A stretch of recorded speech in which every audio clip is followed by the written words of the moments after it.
오늘은 종려주일이고 이번 주간은 순환주간이고 다음 주는 부활절입니다. 이번 주에는 저희 교회 여러 가지 행사들이 많이 있습니다.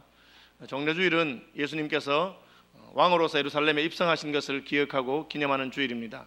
순환주간은 예수님께서 십자가에 달리신 것을 생각하고 기억하는 주간입니다. 내일부터 특별 새벽기도회가 있습니다. 마음을 다시 한번 붙드시고 많이 참석하셔서 기도하면서 한 주간을 준비하길 바랍니다.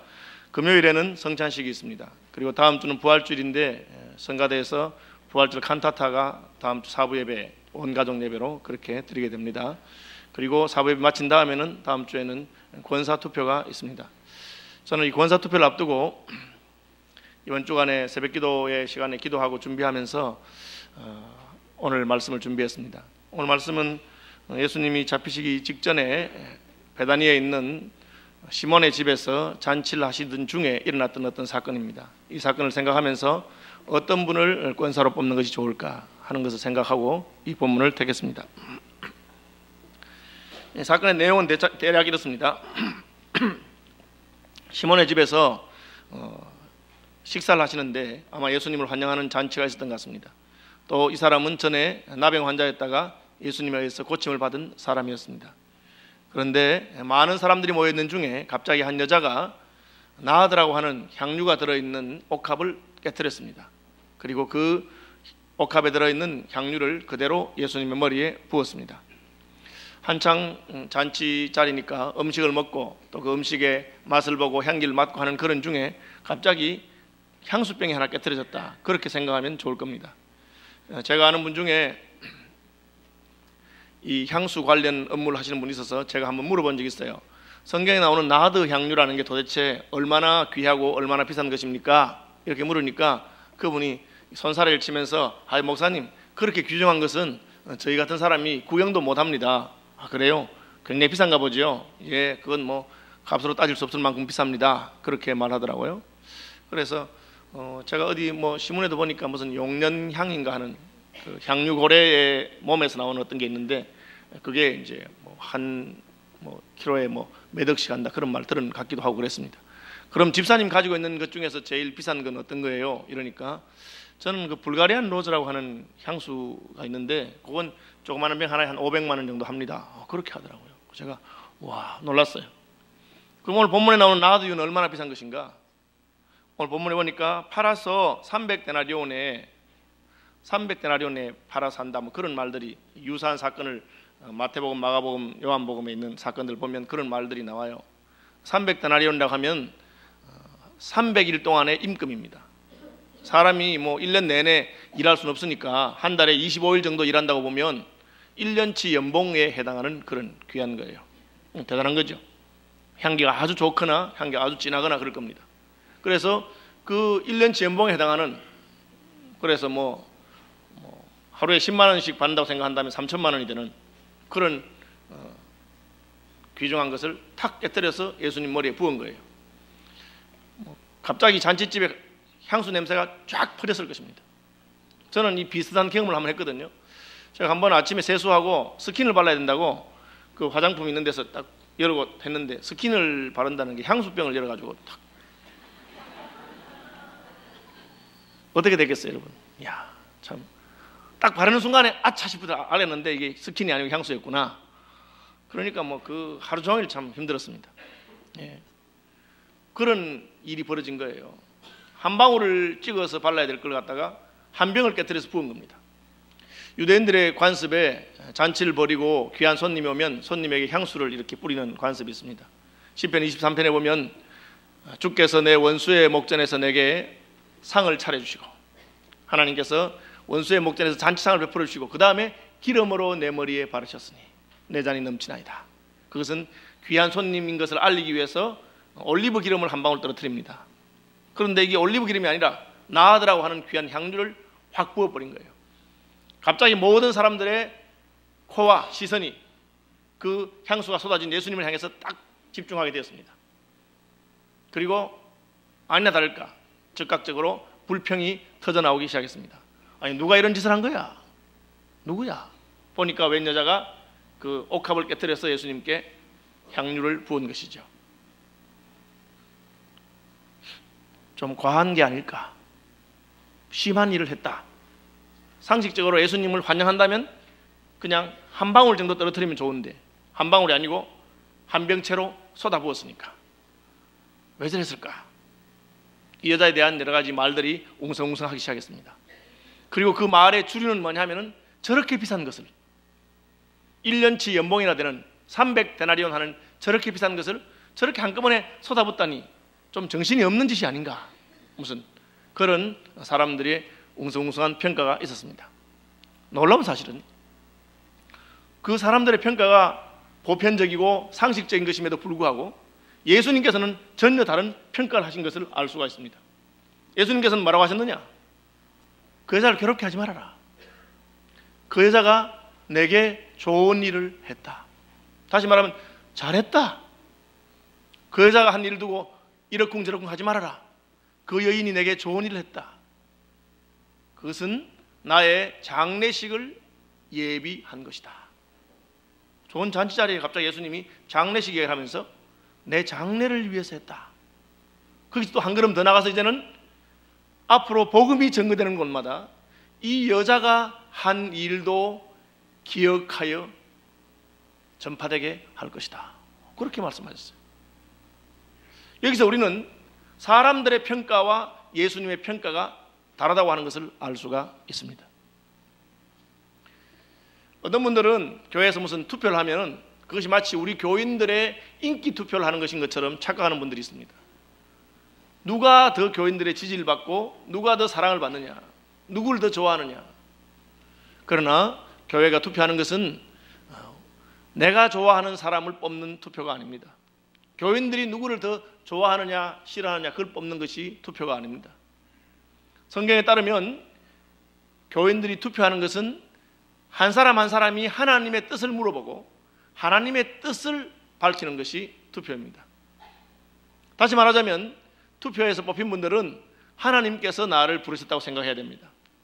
투표하는 사람들은 내 마음에 드는 사람을 찍는 것이 아니라 하나님이 원하시는 분이 누굴까를 생각하고 기도해서 뽑는 것입니다.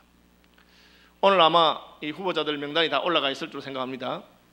후보자 명단이 좀 애매하게 41명 플러스 3명이라고 되어 있습니다. 그래서 왜 41명이냐? 당회에서 1.5배를 추천하도록 되어 있기 때문에 그렇습니다. 그러면 30명 뽑으면 45명이고 20명 뽑으면 30명인데 애매하게 왜 41명이냐? 그것은 당회에서 우리 교회에 나오신 지 몇 년 이상 되고 그리고 서리집사로 직분을 받은 분 가운데서 또 헌법에 따라서 만 45세가 지나고 65세 사이에 있는 분들 투표하는 날 그분들 수백 명이 됐습니다. 수백 명 전체를 놓고 당회원들이 이분은 우리 교회 권사로 추천할 수 있겠다고 생각하는 분들 다 표시를 했습니다. 그 표시를 해서 적어도 당회원 절반 이상의 지지를 받은 사람입니다. 절반 이상의 지지를 받은 사람의 숫자가 41명이기 때문에 그 41명의 3분의 1을 하니까 우리가 27명을 뽑도록 그렇게 결정됐습니다. 그리고 취임 투표하시는 분은 세 분인데 이 세 분은 다른 교회에서 권사로 임직하시고 오셨는데 저희 교회 오신 지 5년이 지났고 그 5년 동안 성실하게 혹은 무임 권사로 혹은 협동 권사로서 충성한 분들이라고 생각돼서 올리는 것입니다. 어쨌든 우리가 사람을 세울 때 사람의 생각하고 하나님의 생각은 다를 수 있습니다. 우리는 상식 수준에서 모든 걸 생각하는데 주님께서는 좀 다른 생각을 가지고 계십니다. 한꺼번에 수천만을 허비했는데 왜 그 여자를 보고 잘못했다고 하지 않고 그 여자가 한 것을 기억하고 오히려 복음이 전파되는데 이 여인이 한 일도 기억되게 해라 그렇게 말씀하셨을까요? 그리고 가만히 생각해 보니까 우리도 때로는 이런 낭비를 할 때가 있습니다. 상식을 넘어서는 낭비를 하죠. 강아지를 한 마리 샀는데 30만 원 주고 샀습니다. 예뻐하다가 강아지가 아파서 수의사에 데려가니까 수술을 해야 된답니다. 수술비가 200만 원이 든대요. 그럼 어떻게 해야 되겠습니까? 30만 원짜리 강아지 버리면 되겠는데 200만 원 들여서 30만 원짜리 강아지를 치료하는 분들이 있습니다. 그걸 보고 여러분 뭐라고 말합니까? 참 상식이 없다 그렇게 말합니까? 강아지를 되게 좋아하는가 보다, 정이 들었는가 보다, 혹은 강아지를 사랑하는 것보다 그렇게 생각하지 않겠어요? 사실 누가복음 7장에서 유사한 사건이 있었는데 한 여인이 예수님께 와서 눈물로 예수님의 먼지 묻은 발을 적시고 머리털로 그 발을 닦고 향유를 깨트려서 부은 이것하고 유사한 사건이 있었을 때 주님께서는 그 여인에 관해서 이렇게 말했습니다. 이는 그의 사랑함이 많은 까닭이라, 그렇게 말했습니다. 이 여자가 이렇게 한 것은 나를 심히 사랑했기 때문이다. 시몬아, 내가 너희 집에 왔을 때 너는 내게 발 씻을 물도 주지 아니하였고 너는 내게 감람류도 바르지 아니하고 너는 내게 입 맞추지 아니했지만 이 여인은 자기 눈물로 내 발을 적시고 내 발에 입 맞추고 향유를 내 머리에 부었다. 그렇게 말씀하면서 이는 사랑함이 많은 연고라고 그랬습니다. 저는 참 이해가 안 되는 요즘 한국인들의 풍습 가운데 하나가 결혼식 풍습입니다. 결혼식에 너무 허례허식이 많고 낭비를 많이 하는 것처럼 생각이 됩니다. 그래서 식사비가 수천만 원이 들었다, 혹은 웨딩드레스 잠깐 빌리는데 몇백만 원이 들었다, 심지어 어떤 배우들은 그냥 웨딩드레스 빌리는 데만 1억이 들었다, 그렇게 말을 합니다. 여러분 어떤 생각이 드십니까? 상식이 전혀 안 통하는 사람들이구나, 조금 이상한 사람이 아닌가, 그런 생각이 듭니다. 그렇지만 제가 욕하지 않는 이유는, 대놓고 비판하지 않는 이유는 자식을 되게 사랑하는가 보다, 오죽했으면 형편이 별로 넉넉하지도 않은데 저런 식으로 할까, 그런 생각이 들기도 합니다. 물론 자식을 사랑할 수도 있고 체면 때문일 수도 있고 남들이 하니까 지기 싫어서 따라한 것일 수도 있습니다.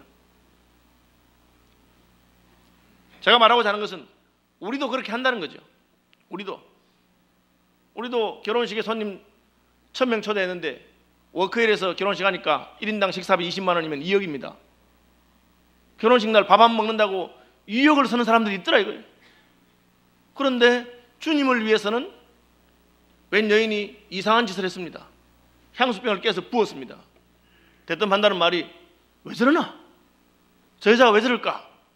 아니 저걸 팔아서 가난한 사람을 얼마든지 구제할 수 있는데 왜 저랬느냐? 그렇게 평가한다는 거죠. 그러나 사람들의 평가와 주님의 평가는 달랐습니다. 주님은 이 여자가 내게 좋은 일을 했다. 왜 그랬을까요? 이는 그 여자의 사랑함이 많다. 왜 그랬을까요? 그것은 주님의 지금 마음을 헤아리는 사람이 아무도 없었기 때문에 그렇습니다. 종려주일에 예수님께서 예루살렘 성에 입성하시니까 수많은 사람들이 줄을 서서 호산나 호산나 다윗의 자손이여 하면서 종려나무 가지를 꺾어서 흔들고 자기 옷을 벗어서 예수님 가는 길에 깔고 난리가 났습니다. 많은 사람들이 예수님의 예루살렘 입성을 환영했는데 그것은 저렇게 능력이 많고 기적을 행하시는 분이, 보리떡 5개로 5,000명을 먹이시는 분이 이제 예루살렘에 오셔서 왕이 되신다면 우리나라의 모든 문제는 해결될 것이라고 생각한 것입니다. 저렇게 많은 추종자들이 있는데 예수님 마음만 먹으면 정권 교체가 가능하다고 생각했을 것입니다. 그러나 예수님은 왕이 되기 위해서 예루살렘에 온 것이 아니라 자기 백성을 위해서 죽으시기 위해서 예루살렘에 오신 것입니다. 이렇게 많은 사람이 나를 따르지만 목자를 치리니 양의 떼가 흩어지리라고 한 말씀처럼 당신이 십자가에 못 박히시면 제자들조차도 자기를 부인하고 떠나갈 것을 알고 계셨습니다. 그러므로 그때 예수님 마음은 여러 가지로 착잡하기 짝이 없었을 것입니다. 실제로 십자가에 달리시기 전날 밤 겟세마네 동산에서 밤이 새도록 힘쓰고 애쓰고 더욱 간절히 기도하시면서 주님은 내 마음이 민망하다, 내 마음이 슬프다, 사랑하는 제자들에게 나와 함께 1시간쯤 깨어서 나를 위해서 기도해 줄 수 없겠느냐 그랬는데 아무도 예수님의 그 마음을 헤아리지 못하고 있었습니다. 그런데 이 여인이 예수님의 마음을 헤아린 것입니다. 주님, 지금 죽으시기 위해서 예루살렘에 입성한 것 저는 기억하고 있습니다. 그것이 예수님이 말한 것입니다. 나의 장례식을 미리 예비한 것이라. 유대인들은 사랑하는 사람이 죽으면 그 사람의 시신을 오랫동안 보관하기 위해서 미라를 만들고 향유를 붓고 하는 그런 일이 있습니다. 천을 감으면서 거기 향유를 부어서 시체에 썩는 냄새가 나지 않도록 하고 그러면서 조금이라도 오래 보존하려고 하는 그런 경향이 있습니다. 이것은 나의 장례식 기름을 부은 것이다. 그는 내게 좋은 일을 했다. 무슨 말입니까? 아무도 내가 지금 십자가를 지려고 하는 것을 이해하지 못하는 때에 이 여인이 내 마음을 알아주고 내가 무엇을 하려는가를 이해했다는 것이죠. 권사투표를 앞두고 참 주님의 마음을 헤아리고 이해하는 분들이 뽑혀지기를 바랍니다. 주님을 사랑하기 때문에 비용을 생각하지 않을 수 있는, 주님을 사랑하기 때문에 주님을 위한 일이라면 계산하지 아니하는 거룩한 낭비를 할 수 있는 그런 분들이 세워지기를 바랍니다. 여러분, 돈이 많다고 해서 쓸 수 있는 것도 아니고 돈이 없다고 해서 헌신할 수 없는 것도 아닙니다. 주님은 동전 2개를 바친, 우리 식으로 말하면 500원짜리 2개를 헌금하면은 가난한 과부를 향해서 여기 있는 누구보다도 많은 헌금을 했다고 말씀하신 분이기도 하십니다. 보리떡 5개를 기뻐하시고 하늘으로 축사하셔서 크게 서시기도 하신 분입니다. 그러나 부자라고 해서 반드시 하나님 기뻐하는 대로 설 수 있는 것도 아닙니다. 주님께서 말씀하신 것은 주님의 일에는 인색하지 않는 사람, 주님께서 기뻐하는 일이라면 더 내놓지 못해서 마음이 다하는 사람, 그런 마음을 가진 사람을 기억하시고 기뻐하는 것입니다. 사도 바울은 우리가 생각할 때 복음을 가장 열심히 증거한 분 중에 한 분입니다. 이 사도 바울이 교회들에게 편지를 쓰면서 편지의 마지막에 주로 종종 언급하는 것이 누구 하고 사람의 이름을 언급하는 것을 보게 됩니다. 왜 그렇습니까? 이 복음 역사에 나 혼자가 아니라 나를 기억하고 협력해주고 나와 함께 했던 분들이 있었기 때문에 내가 할 수 있었다, 그 말입니다. 예수 그리스도께서 복음이 전거되는 곳마다 이 여자가 한 일도 기념하도록, 기억하도록 하라 하는 것은 그런 의미가 있습니다.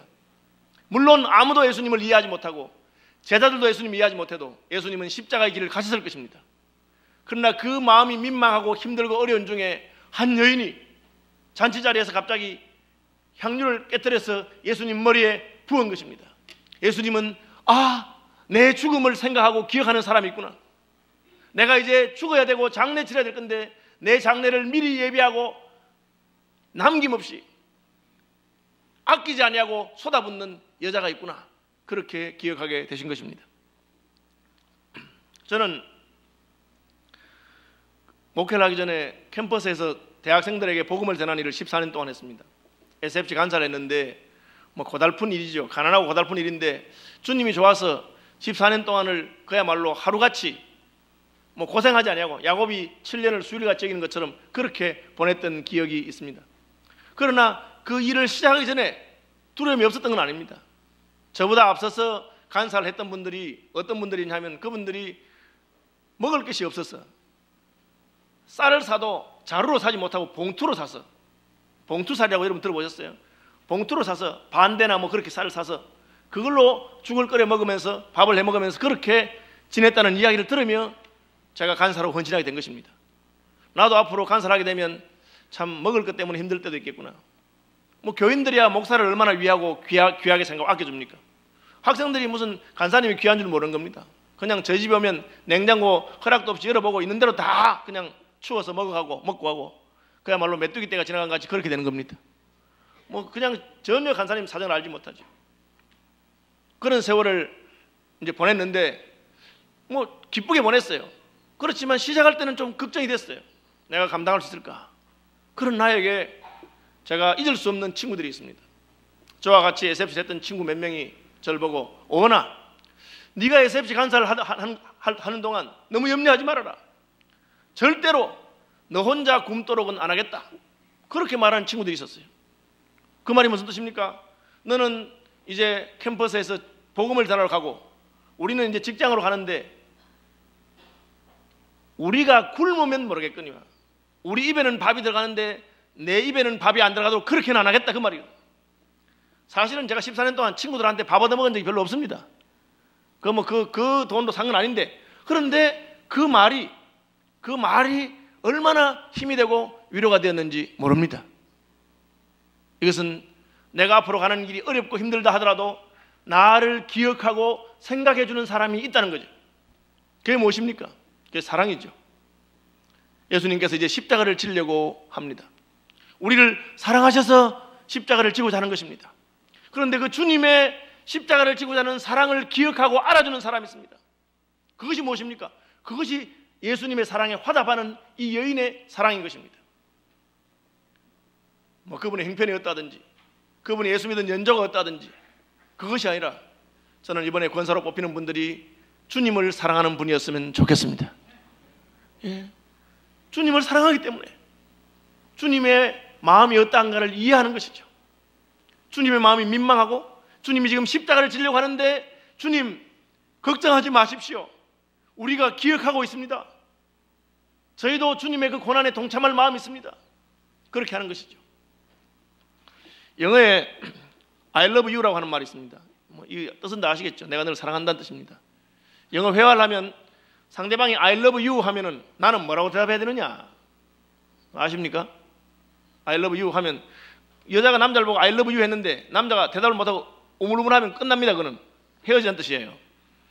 I love you 하면 대답이 있습니다. 대답이 뭐냐? I love you too. to는 나도 라는 뜻이거든요. I love you too 그렇게 합니다. 그래서 좋아하는 여자가 I love you 하거든 즉각적으로 I love you too 그렇게 하면 됩니다. 주님이 세상을 이처럼 사랑하사 내 몸을 너희를 위해 주겠다 그렇게 말씀하신 것입니다. 그런데 다른 사람들은 야 이제 예수님이 예루살렘에 가셔서 왕이 되면 나는 좌의정을 하고 나는 우의정을 하고 높은 자리 차지하겠다 그 생각하고 있습니다. 그런데 한 여자가 I love you too 한 것입니다. 주님 나를 사랑하셔서 십자가를 지시고자 하시는군요.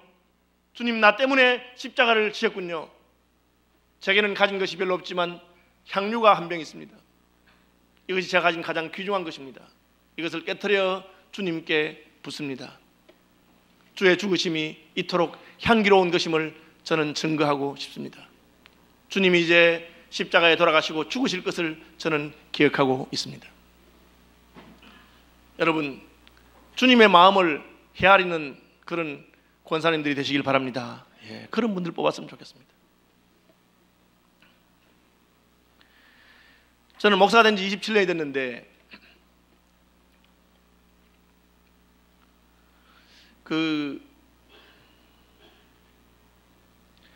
해마다 노회에서 이제 젊은 목사를 뽑잖아요.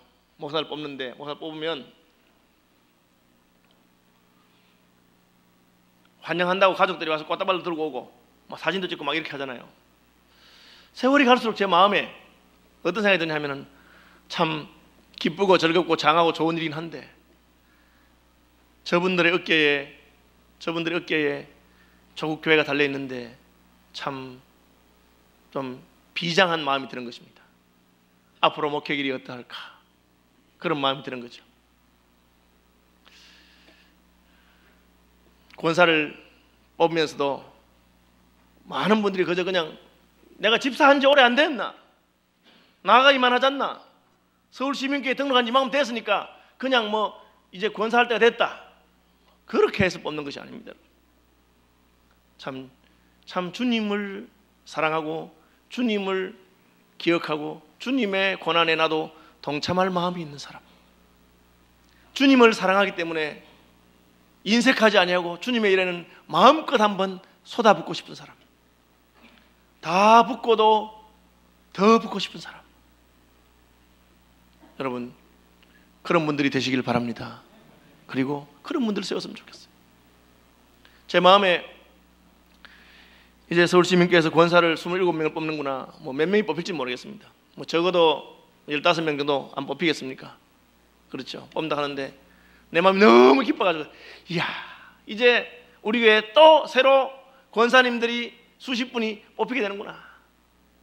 이제 우리 교회는 이제 끝났다. 우리 교회 너무너무 좋겠다. 주님을 위해서 이 향유를 부은 여인처럼 주님의 일이라면 뒤돌아보지 아니하고 헌신하는 분들이 뽑히겠구나. 그런 안심이 되고 그런 위로가 되면 얼마나 좋겠습니까? 그런데 제 마음에 참 잘 뽑아야 될 건데 그런 마음이 드는 겁니다. 그리고 뽑힌 분들이 더 잘해야 될 건데 왜 그런 생각하겠어요? 왜 그렇게 했습니까?